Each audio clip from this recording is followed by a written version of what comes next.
तो हमने HBr का लिख दिया इस तरीके से, हमने HI का लिख दिया स्टैंडर्ड एंथैल्पी ऑफ फॉर्मेशन। अब standard enthalpy of formation reaction enthalpy के लिए कैसे हेल्प करती है, उसको फाइंड आउट करने में कैसे हेल्प करती है, अभी वो डिस्कस करते हैं। ठीक है, नाउ मैं लिख रहा हूं एप्लीकेशन ऑफ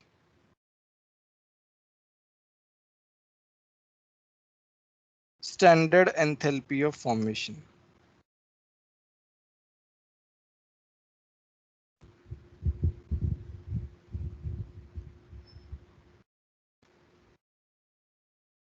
ठीक है, तो हम लिखते हैं कि डेल्टा एच रिएक्शन का delta H is equal to summation of enthalpy of formation of products, summation of enthalpy of formation of products minus summation of delta H naught F reactants। ये हमारा फॉर्मूला है। मैंने बताया था ना कि enthalpy of reaction में हम क्या लिखते हैं, प्रोडक्ट की एंथैल्पीज माइनस रिएक्टेंट की एंथैल्पीज। अब हम उन प्रोडक्ट्स और उन रिएक्टेंट्स को फॉर्मेशन एंथैल्पीज में रिप्रेजेंट कर सकते हैं, we can represent them in that way. तो हमारा एक फॉर्मूला आ गया, इसका मैं वो बताऊंगा, बट इसमें इसमें की पॉइंट क्या है,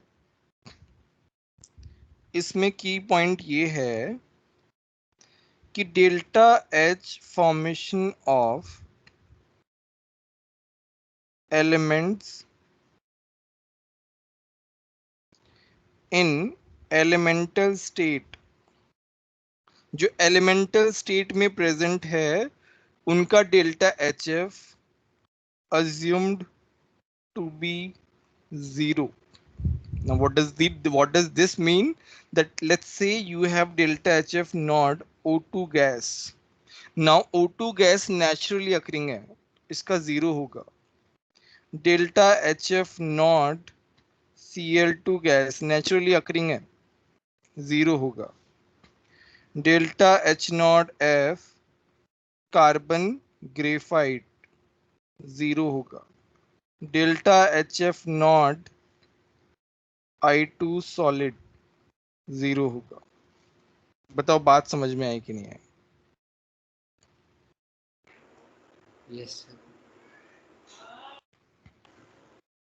तो चलो हम एक क्वेश्चन करते हैं। सो वी सर ये हैव द वापस रिएक्शन। बता सकते हैं? क्या समझ में नहीं आया बताओ, इसमें क्या समझ में नहीं, मुझे ये बताओ। सर वो वॉइस क्रैक हो रही थी। कुछ नहीं, जो स्टैंडर्ड स्टेट वाले जो है ना, स्टैंडर्ड स्टेट वाले, वो तुम्हारे क्या होता है, उनका डेल्टा एच एफ 0 रहता है, जो स्टैंडर्ड स्टेट में एग्जिस्ट करते हैं। ठीक है, तुम्हारे पास रिएक्शन है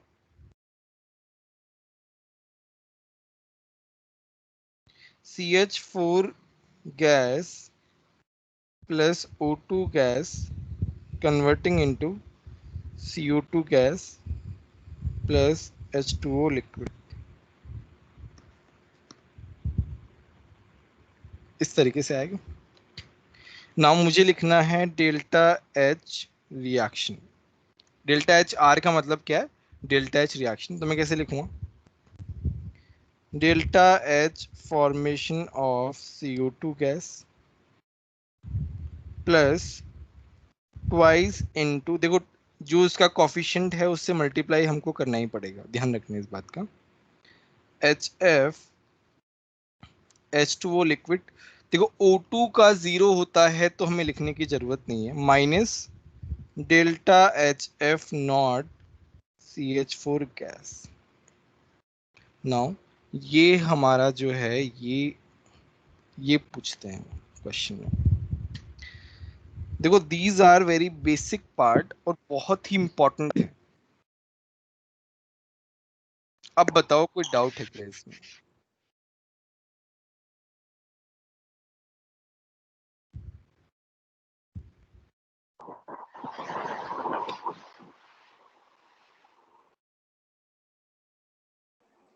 सर वो ऑक्सीजन को नहीं इंक्लूड किया, क्या क्या? सर ऑक्सीजन को इंक्लूड नहीं किया। कुछ सुनाई नहीं दे रहा यार अच्छे से, क्या बोल रहे हो आप? सर ऑक्सीजन को इंक्लूड नहीं किया। हाँ हाँ, तो कैसे करेंगे, जीरो है यार, इंक्लूड करके क्या करेंगे उसको? उसका फॉर्मेशन एंथैल्पी तो जीरो है, why would we include that?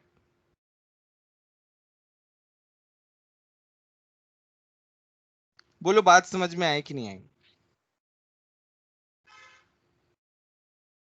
किसी को डाउट हो तो बता दो। तो सर CO2 कौन से एलिमेंटल स्टेट में होता है? CO2 कंपाउंड है यार, CO2 का एलिमेंटल स्टेट एलिमेंट के लिए होता है। CO2 is a compound.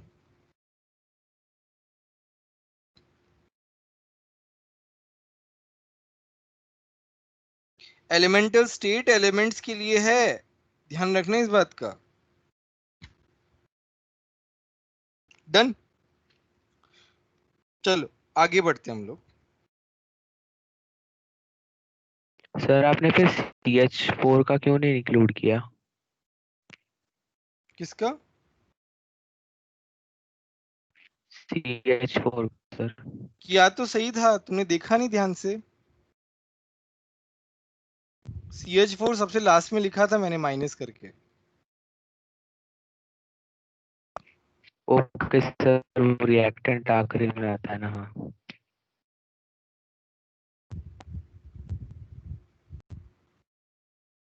Next है स्टैंडर्ड एंथैल्पी ऑफ कंबशन, जिसे हम लिखते हैं delta H C naught. Now इसका डेफिनेशन, इसका स्टेटमेंट में लिख रहा हूं।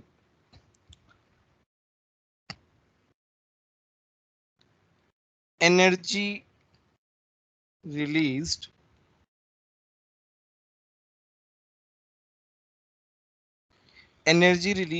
when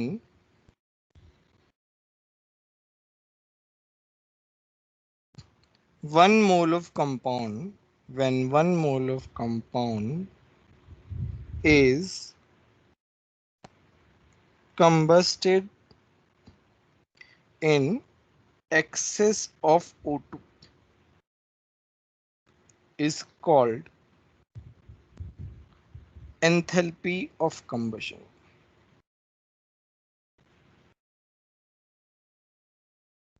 मैं फिर से बता रहा हूं, energy released when 1 mole of compound is combusted in excess of O2। देखो अब यहां पे की पॉइंट्स क्या है? 1 मोल, ठीक है। तो 1 मोल तुम्हारा क्या है, की पॉइंट एक तरीके से, कि 1 मोल ही होना चाहिए। फॉर एग्जाम्पल, जैसे हम एग्जाम्पल लेते हैं, मेरा पहला पार्ट है delta H naught C, carbon graphite का लिखना है मुझे। तो मैं कैसे लिखूंगा कि कार्बन ग्रेफाइट, इसको मैं किससे रिएक्ट कराऊंगा? O2 के साथ, और यहाँ पे क्या बनेगा? CO2 gas. बट ध्यान रखना इसका 1 मोल ही होना चाहिए, ये तुम्हारा प्राइमरी कंसर्न है। बोलो बात समझ में आई कि नहीं आई? तो ये मेरा क्या हो गया, कंबशन एंथैल्पी ऑफ ग्रेफाइट। चलो दूसरा पॉइंट में लिख रहा हूं, delta H C naught H2O, not H2, H2 gas. तो मैं कैसे लिखूंगा? H2 gas plus O2 gas H2O liquid, ये हो जाएगा हाफ। मेरा रिएक्शन ऐसे आ जाएगा, दिस शुड बी 1 ओनली। बोलो अभी बात समझ में आई कि नहीं आई?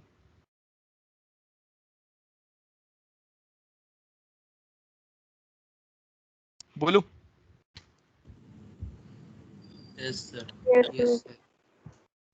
देखो सिंपल है, कुछ नहीं है। अच्छा अभी बट मुझे एक बात बताओ, इस रिएक्शन में कुछ खास बात है जो पिछले वाली एंथैल्पी से जुड़ी हुई है। There is something about it related to standard enthalpy of formation, what is it? फिर इसमें सारे फाइनल स्टेट एलिमेंटल फॉर्म में है। what else? Now this reaction shows formation of CO2. See carefully, this reaction shows formation of CO2. It means this reaction shows combustion of graphite as well as formation of CO2 gas. So we can write delta H combustion enthalpy would be equal to delta H formation enthalpy of CO2 gas, isn't it? बोलो बात समझ में आई कि नहीं आई? देखो CO2 का बनने का रिएक्शन और कार्बन के जलने का रिएक्शन सेम है, तो उनका एंथैल्पी भी तो सेम होगा जब रिएक्शन सेम है। तो बस तरीका जो है वो रिप्रेजेंट करने का तरीका अलग अलग है।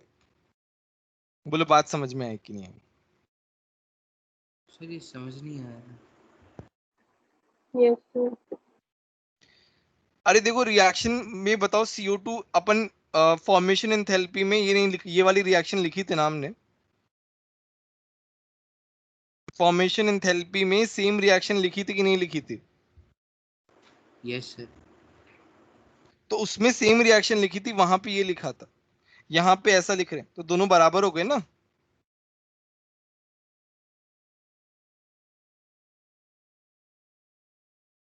रिएक्शन अगर सेम है तो हम कैसे भी रिप्रेजेंट करें, बात तो एक ही है, रिएक्शन जो है वो सेम होना चाहिए।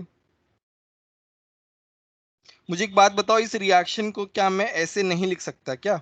लिखा तो था हमने पहले फॉर्मेशन के टाइम।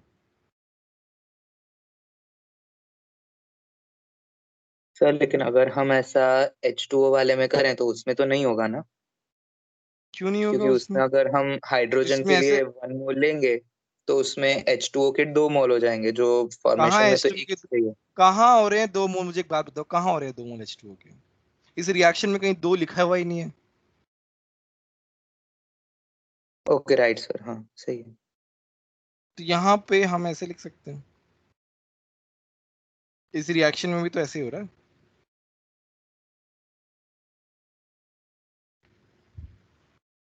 अब बताओ, आपकी किसी को कोई कंफ्यूजन है तो बताओ। सर 2 प्रोडक्ट्स हो तो कैसे लिखेंगे? अभी एक का तो सीख लो यार, सर एक पहले का तो वाले सीखो, एक का तो सिखा रहे हैं ना, पहले ये तो सीखो। इसमें कोई डाउट है तो बताओ। अभी हम और भी रिएक्शन करेंगे, ऐसा नहीं है कि रिएक्शन नो और नहीं सर। करेंगे। इस पर्टिकुलर पार्ट में किसी को डाउट है तो बताओ। ठीक है, अभी चलो हम एक और रिएक्शन देखते हैं। तो ये तो चलो स्पेशल केसेस से, अभी हम एक केस ले रहे हैं, रिप्रेजेंट करना चाह रहे हैं delta H not C2H5OH liquid कि how would we represent this. तो हम क्या करेंगे भाई, इसका 1 मोल लेंगे, जिसका भी कंबशन एंथैल्पी दिया हुआ उसका हम क्या लेंगे, 1 मोल लेंगे। 1 मोल हमने ले लिया और उसको हम O2 से रिएक्शन करा देंगे। भाई हमारा काम तो हो गया, बस अब प्रोडक्ट लिख दो। प्रोडक्ट क्या आएगा, CO2 gas plus H2O liquid. Carbon कितना आएगा 2, हाइड्रोजन कितना आएगा 6 हाइड्रोजन है 3, टॉक्सिन कितना हो गया 2 2 4 3 7, ये क्या आ जाएगा 7/2। देखो अब ये जो है this is not formation, formation जो है फॉर्मेशन में प्रोडक्ट विल बी ओनली 1। अब यहाँ पे फॉर्मेशन नहीं हो रहा है, इट इज ओनली कंबशन वाला एंथैल्पी, कोई कॉम्प्लिकेशन नहीं है इसमें एज सच।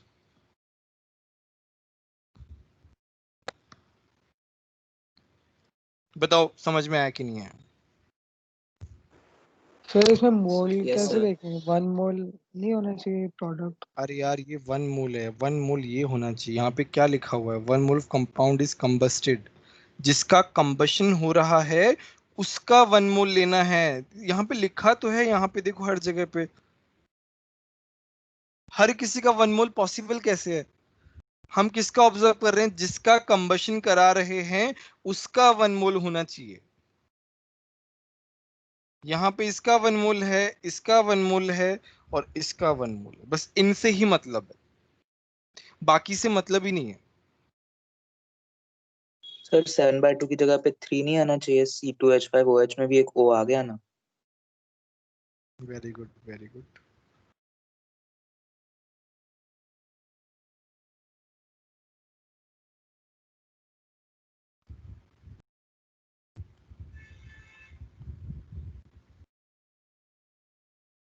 ठीक है,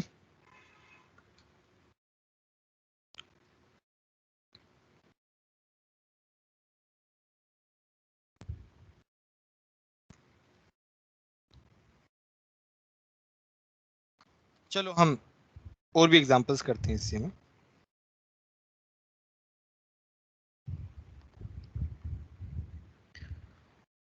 अच्छा अभी क्या है, ये करो सब लोग,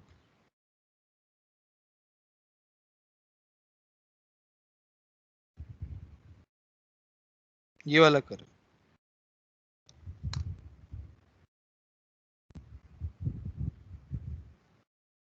सिंपल ही दिया है मैंने ना, कुछ खास नहीं दिया।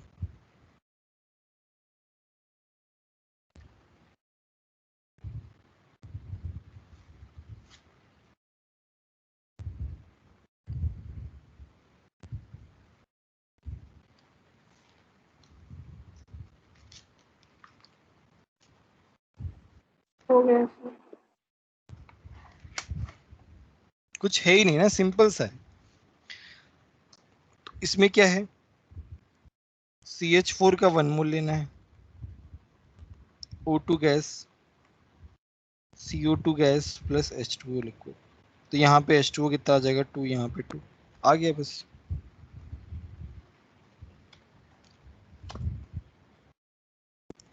अब देखो, अब आता है एप्लीकेशन, आता है मेरा एंथैल्पी ऑफ रिएक्शन। रिएक्शन का जो एंथैल्पी होता है वो हम कंबशन की टर्म्स में कैसे लिखते हैं, summation of delta H combustion of reactants.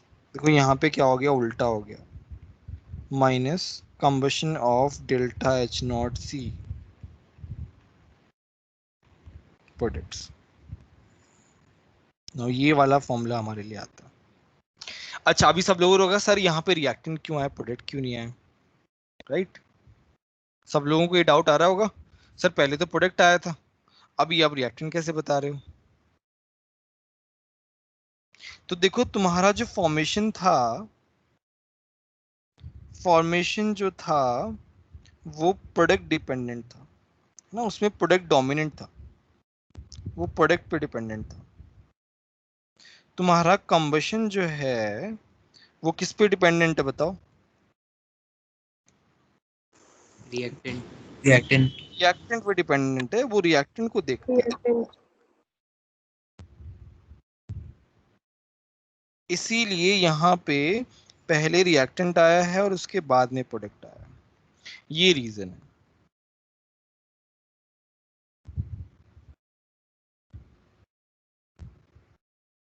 Sir एक और बार रीजन बताओ ना। तुम्हारा जो फॉर्मेशन है दैट इज प्रोडक्ट डिपेंडेंट, वो सोलिली प्रोडक्ट पे डिपेंडेंट होता है, बट तुम्हारा जो कंबशन है ना वो रिएक्टेंट पे डिपेंडेंट है। उसमें रिएक्टेंट के बेसिस पे जो है हम लोग लिखेंगे, इसीलिए रिएक्टेंट पहले आया है और प्रोडक्ट बाद में आया है।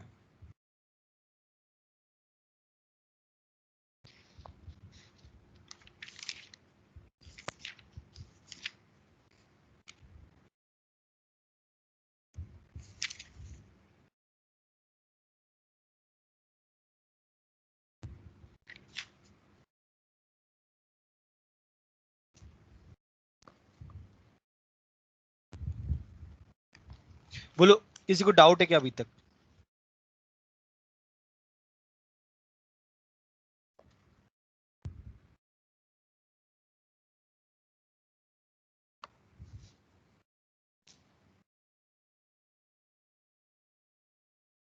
तो चलो हम कुछ क्वेश्चंस करते हैं, राइट? प्रैक्टिस भी तो होनी चाहिए।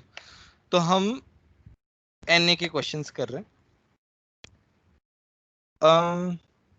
120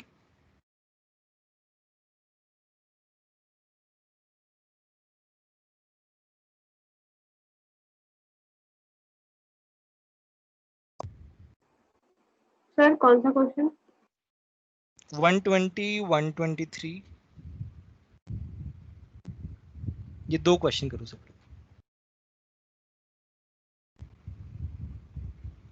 126